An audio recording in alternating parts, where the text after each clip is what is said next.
Good morning and welcome to the Core Connection. I'm Mira Rubin here with you on Enlightened World Network.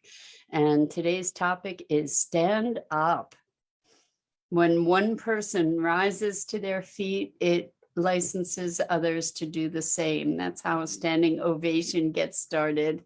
Let's create a standing ovation for positive change. That's what today's conversation is about. But before we get started, in what will no doubt be a lively conversation. Good morning, Rosalind. Welcome. So good to have you here with us. Today's topic is stand up. So before we get started, let's take a minute or two to get present. Let's take a deep breath in through your nose and hold it. And imagine clean, crisp oxygen flooding into your lungs, flowing into your bloodstream, nourishing all your cells, all your organs, bringing vital life energy to your body and being. And as you exhale any tension, stress, negativity, fatigue. And now let's take another deep breath in through your nose and hold it. This time, imagine brilliant, bright light lighting you up from the inside out, illuminating, electrifying, and energizing all your cells, your electrons, your molecules, and creating this brilliant beam of light from your heart out into the world. And as you exhale any remaining tension, stress, negativity, fatigue. And now let's just gently press our palms together.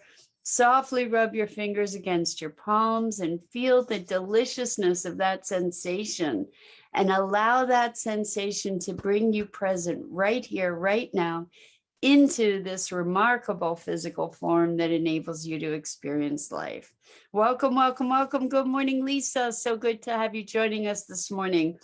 It's Friday, and this weekend there are going to be protests all over the country of people getting together and standing up for the right to choose. And I think that this brings to top of mind the importance of knowing, first of all, that we each make a difference, and that that we can implement change, and that we have an impact, and that we get to stand up and preserve and protect and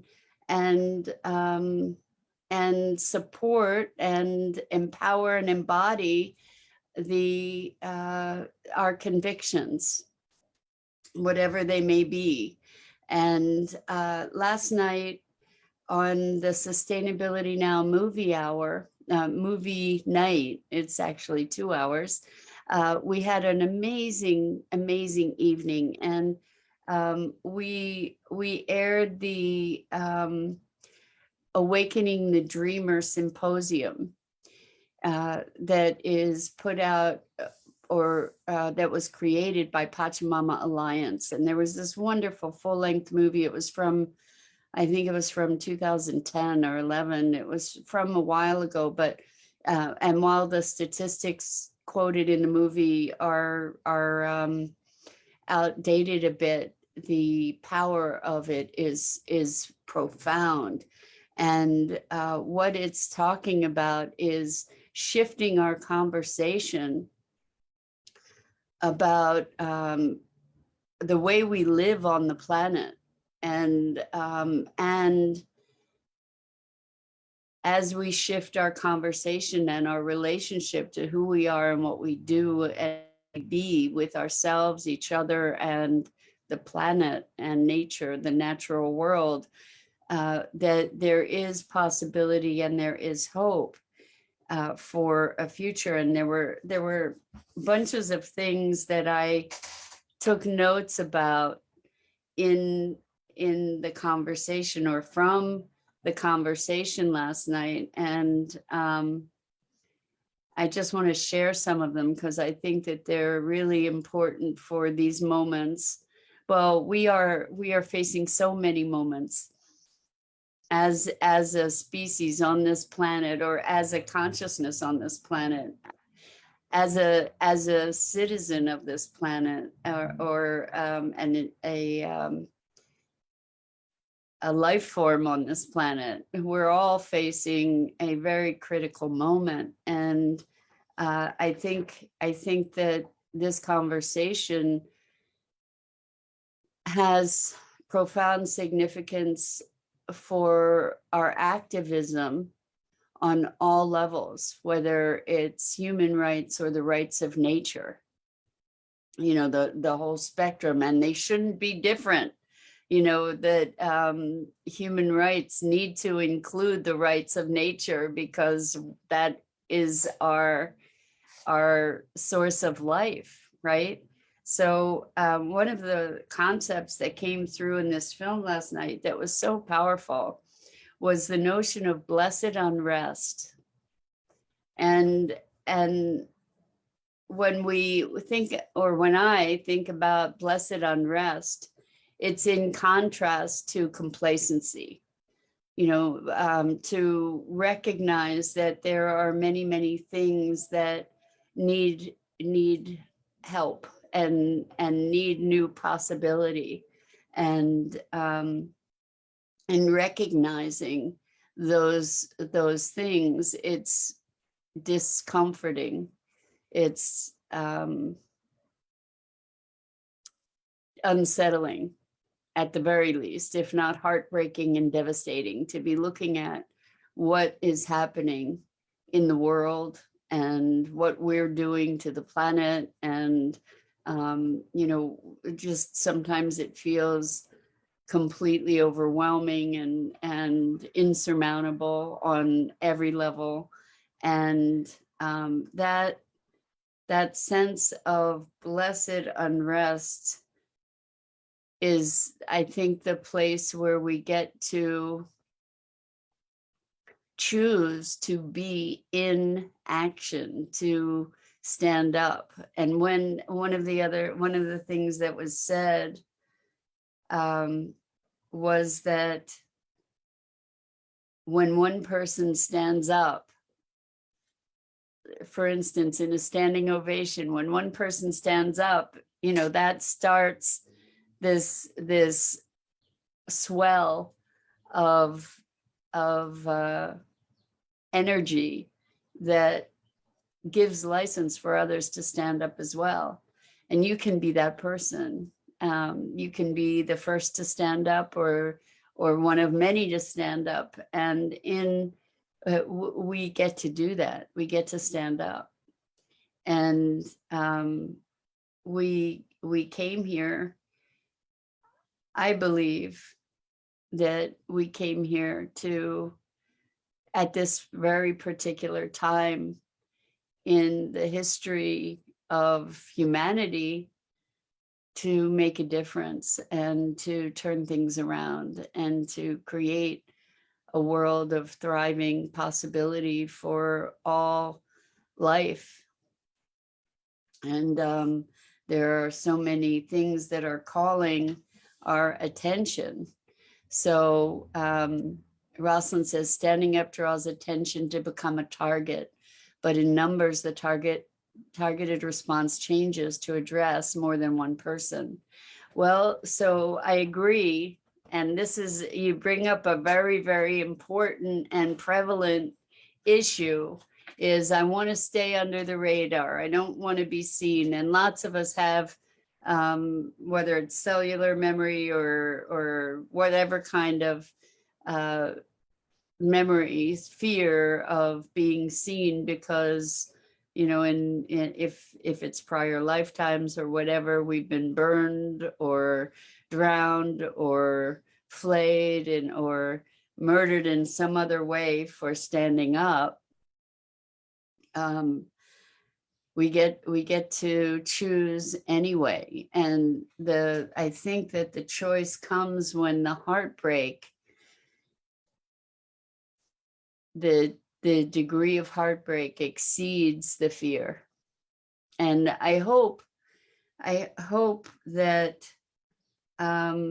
we don't have to get to that point. I mean, it would be really nice to be able to say, no, I'm just standing up because I know that's the right thing to do. And if not now, when? And if not me, who? You know, we can't rely on everybody else to fix it. We get to be active, engaged participants in the shaping of our futures and our lives. And so much of this, the movie, the Awakening the Dreamer, Changing the Dream Symposium, was about hope. And so I just want to go through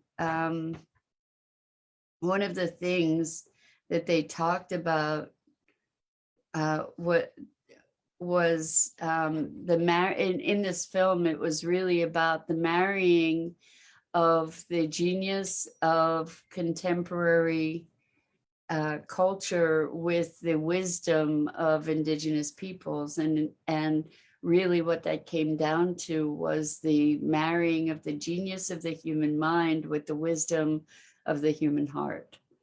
And these are the questions, these are the challenges that we're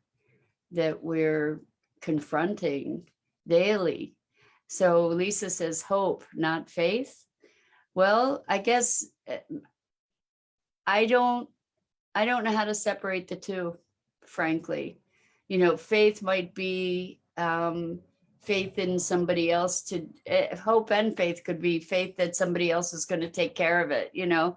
Not so much. We're not talking about idle hope. We're talking about hope that engenders inspired action. And that's why today's topic is stand up and not hope for the best, right? It's stand up. And we have an occasion over the weekend, certainly, to stand up all over the country. And make no mistake, whatever your politics are regarding the right to choose what you do with your body, know that this is about a right to choose, and it goes beyond the right to choose to terminate a pregnancy or not. It goes way beyond that, and the implications are way greater than that. And it could go into the right to choose what kind of medical procedures we are allowed to have or are mandated to have. Or it could go into, you know, how where we're allowed to travel, whether our medical records remain private, whether we have a right to privacy at all. You know, it is a very, very slippery slope, and it's important to see the bigger picture, whatever your politics, because there are ramifications of this decision that reach into all aspects of life and fundamental rights. And we take these rights for granted. And you look at other countries, we don't really get to take them for granted. So one of the hopeful things, which is interesting, that was in the film, was how quickly things can change, how dramatically things that seem forever entrenched can actually change, like the crumbling of the Berlin Wall, you know, the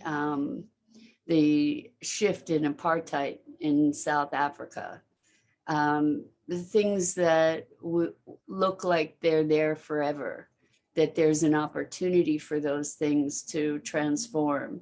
And so I heard a similar sentiment on a call that I was on the other night that was so profound, talking about how in the course of, I don't know if it was how many years it was, how we have destroyed the food system in, I don't know if it was 10 years, 20 years, but that the hopefulness there was that we could turn it around in that same period of time. You know, that if that much change occurred in such a short period of time, that's a hopeful sign that we can have unanticipated and unexpected transformations that just change everything. You know, when uh, uh, through the 60s, when uh, school desegregation and desegregation in general, you know, no, it's not, absolutely not a perfect um, situation that we live in now, but things are very different. When women won the vote, you know, there are things that are sea change moments, and we are living in we are living in those moments now, in facing the climate, in facing our democracy, in facing our freedoms. We are living in that moment, and we get to stand up. And so one of the things that was spoken is, if hope is committed in action, if so, to your point, Lisa, if hope or faith is committed in action, then there is hope in the world. You know, hope and faith without action is a moot issue, right? And one of the quotes was, you know, like, and this was all in the context of climate change and the devastation that we're facing on the planet, and the heroic effort, or heroic effort that it's going to take to turn things around. The conversation, the line that I just thought was so profound, is we have the opportunity, facing the destruction that we've wrought on the world, and having the opportunity to turn it around. We have the opportunity to live the most meaningful lives ever lived.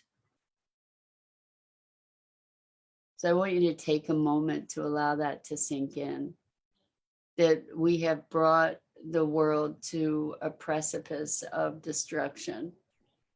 Truly, like our ability to survive on the planet, we have brought ourselves to the brink of destruction, and we do have the opportunity to turn that around on all levels. And it requires turning around levels of our engagement with government, with policy, with our own personal actions, right? And if we are able to turn this around, we have the opportunity to live the most meaningful lives ever lived on this planet, to transform what we've created into what is possible. Like, really, really know that this is a focal moment. This is a profound moment in the history of humanity on the planet, and also for the planet, because no species has ever created the circumstances that we currently are experiencing, and the threat to continued life on this planet. And we have the opportunity to live extraordinarily meaningful lives if we have the courage to stand up and take focused action, inspired action, to create the new possibility that we can dream into being. We don't get to dream it passively. So there was Julia Butterfly Hill was a young woman who was so brokenhearted by the clear cutting of old growth forests that she took up residence in a tree, and she lived there for 2 years to get them to stop clear cutting these old growth forests. And she was talking about how the heartbreak of seeing these trees be cut down around her was just too much to take. And that the hopefulness that it's like, let me just see, not believing we could change anything and doing it anyway, because things do change. We can change the situation that we're in. We can change. We can change, and we must change, right? The way that we be on this planet, and with each other, and with our governments, and with our freedoms. It's a very, very, very powerful way to be thinking. So this is another thing that they talked about, and this is where the, how do we contend with the hopelessness around what we see, the hopelessness of trying to make a difference. And one of the conversations was to shift from probability to possibility. And probability is bounded, whereas possibility is the door to the infinite, right? When we stop working with problems and we start focusing on possibility and what's possible, we have unlimited potential. We have unbounded possibility to make a difference. And so that's where the hope and faith, or the faith, comes in, Lisa. In the face of insurmountable odds, we still have the vision of that possibility. And when we unite collectively in an awareness, we move mountains, we transform the world. And we've seen it happen over and over again, that in a heartbeat, we can dismantle systems of injustice and abuse and misdirection that have existed for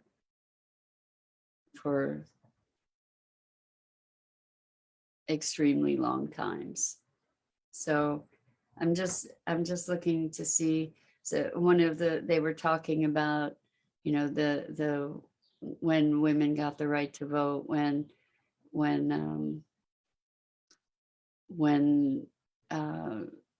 the desegregation really started happening, when the Berlin Wall crumbled, when that there was an astonishment about the unexpected crumbling, like how quickly truly things can change, things can pivot on a dime. And it's through our collective will and consciousness that we can have that happen. So we get to rise to our feet. We get to make a stand. We get to know that each of us makes a difference. And it can take just one person too. I mean, look at Gandhi. Look at the little girl who with great support decided that she wanted to go to the school that she wanted to go to, and she was Black and the school was white, and that set off a whole transformation. Look at Rosa Parks, look at Martin Luther King. There's so much that one person can do. And we are that one person, each of us, So we get to be the beacon of hope. We get to be the voice. We get to be the one that stands up and inspires others to rise. And that is a profound gift to recognize that we each get to play a part. We're here, we get to play a part. We all can make a difference in whatever capacity, whether it's with in the way that we show up in life, the way that we show up with our family, with our neighbors, with our community, with our country, with our world. You know, we each get to find our voice in this conversation. Rosalind says woodland trees like maple use their underground network to pump sugars to younger generations who might be struggling in the shade. We can build a foundation through our networks. Exactly, Rosalind, 100%. And I love that example. There is such a thing as a mother tree that feeds nutrients out through her progeny. It's really quite amazing. And we have that capacity and capability.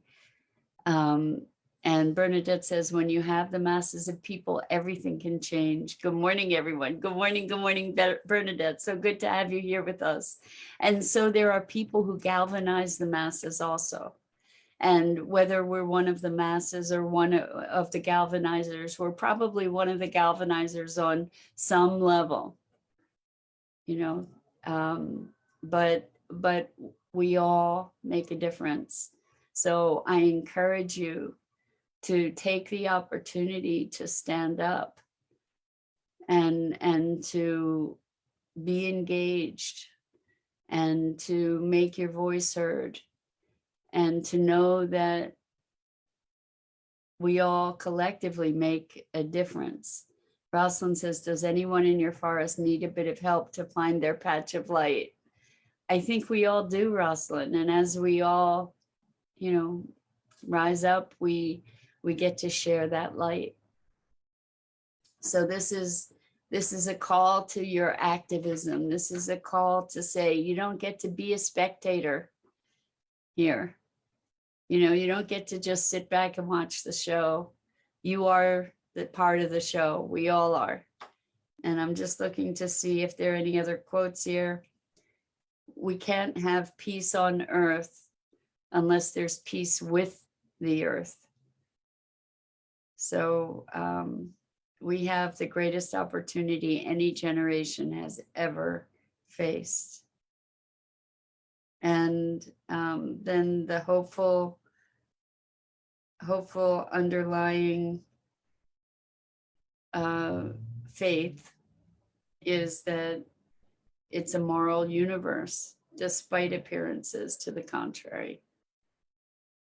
And yeah, so this is a call to action, you know, engagement. Be a part of it. Be engaged. Be committed to the vision of possibility, you know, and let's not just focus ourselves on fighting what doesn't work. Let's be putting our attention and our energy on what does work. Let's source that and be a source of possibility and potential. So we do have the opportunity to live the most meaningful lives ever lived in any time in human history. So be engaged and get active this weekend. Seriously, there's a lot that hangs in the balance that isn't quite obvious. So Rosalind says, sometimes a bit of time out and self-care is all we need to feel better, but at other times we encounter specific problems that demand practical solutions, focusing on the possibilities. I agree, and particularly for folks who are engaged in making a difference in the world, we can get burnout and you need to replenish and revitalize, and that's essential. And we get to get back in the game. So with that, so much love and appreciation to you and for you. And I guess that's it for today, and that's it for this week. It's Friday. Please, please get active this weekend. I'm Mira Rubin.